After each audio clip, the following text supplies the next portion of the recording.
La situation du Portugal est un petit peu plus préoccupante, puisque là, on était à nouveau en dessous des autres pays, et la chute est beaucoup plus brutale, et on atterrit dans l'obligation pourrie.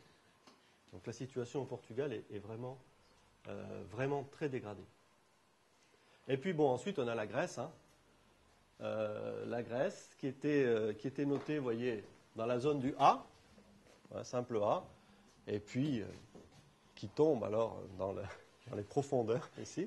Elle remonte un peu quand les institutions européennes se disent qu'elles vont être capables de faire payer aux contribuables européens une partie de la dette grecque. Donc là, ça remonte un petit peu, on reprend un petit peu espoir, mais bon, ça reste quand même très très mauvais. Et la situation est désastreuse de ce point de vue-là. Alors bien entendu, les notes, elles ont un impact, un retentissement sur les taux d'intérêt. Alors les taux d'intérêt ici de long terme, pour les obligations d'État sur le marché secondaire, hein, avec une maturité d'environ 10 ans. Vous voyez. Donc la plus favorisée en quelque sorte, c'est l'Allemagne. Hein. Là, la confiance est effectivement présente, avec des taux de long terme sur 10 ans de 1,34.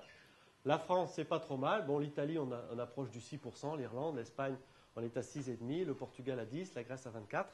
Mais bon, ce sont des données ça, qui peuvent vraiment varier assez rapidement. La Grèce est passée au-dessus des 30% pendant un moment. Bon, donc là, on a des fluctuations qui peuvent survenir, je dirais, à tout moment. Donc ce n'est pas du tout des données très stables. Combien de temps est-ce qu'il me reste? 5 minutes? Waouh! Ok, bon, j'en suis qu'à la moitié, donc ça va. Bon, on va dire une dizaine de minutes, parce qu'on a commencé effectivement en retard. La responsable du timing est dehors. Il faut bloquer la porte. Alors, je vais laisser rentrer. Alors, les taux d'intérêt de court terme. Alors là, il se passe quelque chose. Bon, ce qu'on a vu sur les taux d'intérêt de long terme, il n'y a pas de surprise. Hein, les taux d'intérêt de court terme, au fond, ils ne sont pas très très élevés. On voit que l'Espagne arrive à emprunter 3% pour du court terme, c'est relativement élevé. Mais bon. Le taux est en ce moment là en baisse, mais je vous dis, ça peut changer d'un jour à l'autre. Hein. Alors, il s'est passé, il y a quelques mois, quelque chose de tout à fait exceptionnel, unique, qui n'était jamais arrivé. Vous en avez peut-être entendu parler. Pour la première fois, la France et d'autres pays ont emprunté à court terme à des taux négatifs. Des taux négatifs. C'est-à-dire que les gens ont placé leur argent en obligations françaises, sachant que, en parfaite connaissance de cause, dans 3 mois ou 6 mois, ils récupéreront une somme inférieure. Inférieure. C'est la première fois dans l'histoire de la Banque de France, ou de la Banque de France, oui, qu'on aboutit à des taux négatifs sur des obligations à court terme. Alors, comment est-ce que ça s'explique? Je crois que ça s'explique assez facilement par la crainte de la perte, en fait, de ces fonds. Donc, les organismes qui ont des fonds gigantesques à placer préfèrent... C'est généreux, ça. Les organismes qui ont des fonds gigantesques à placer, eh bien, préfèrent perdre de l'argent un petit peu, donc ça fait un pourcentage, vous voyez, plutôt que de les mettre dans le système bancaire ou sur des comptes courants, où sur les comptes courants, on est assuré jusqu'à 100 000 euros, mais quand vous avez plusieurs milliards à conserver, les 100 000 euros, c'est complètement hors sujet.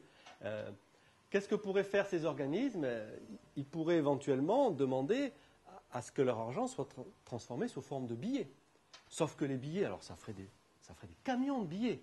Et puis il faudrait les garder, ça poserait des problèmes de sécurité énormes. Ça leur coûterait, à la limite, ils préfèrent carrément payer un taux d'intérêt négatif, ici, et laisser leur argent sur des réserves de banque centrale. D'accord. Donc ça, c'est tout récent, c'était le 9 juillet. Et le 2 octobre dernier, le Fonds européen de stabilité financière a emprunté 2 milliards d'euros pour 3 mois à un taux négatif. Une opération qui a été effectuée par la Bundesbank. Et là aussi, le taux d'intérêt était négatif. C'est-à-dire les gens prêtent de l'argent en sachant qu'ils vont récupérer une somme inférieure. Ce qui est quand même incroyable. Et ce qui est en fait mauvais signe, parce que ça prouve une inquiétude, une crainte sur les liquidités tout à fait considérable. C'est unique, c'est la première fois dans l'histoire que ce genre de phénomène arrive. Donc, ne nous en félicitons pas, même si, en l'occurrence, effectivement, la France ou le FESF font des bonnes affaires, puisqu'ils vont rembourser une somme plus faible que celle qu'ils ont empruntée. Et les prêteurs sont d'accord, tout à fait d'accord. Prenez notre argent, prenez-le. Alors.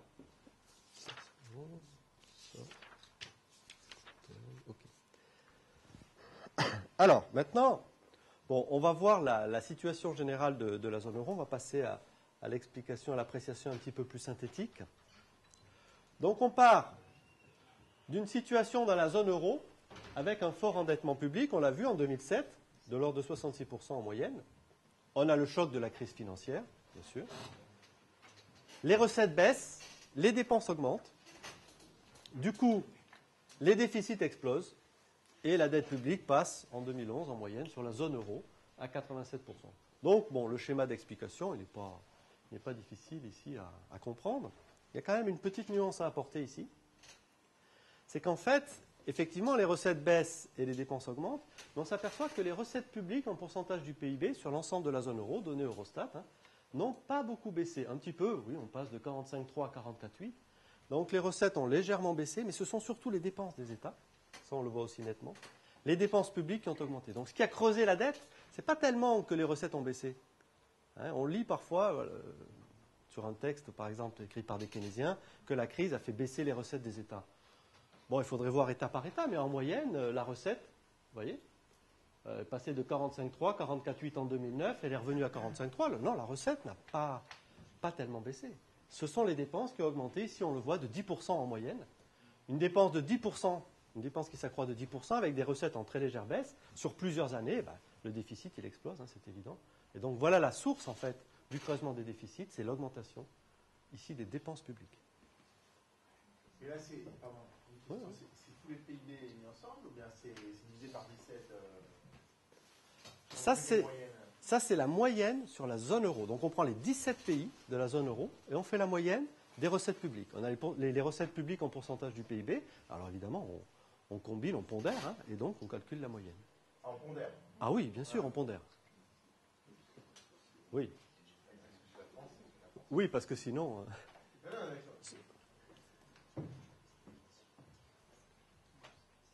Oui, donc on ajoute toutes les sommes pour avoir des gigantesques sommes en euros et puis ensuite on calcule le pourcentage. Donc bon, le chiffre, ça peut être l'Allemagne qui a un rôle très...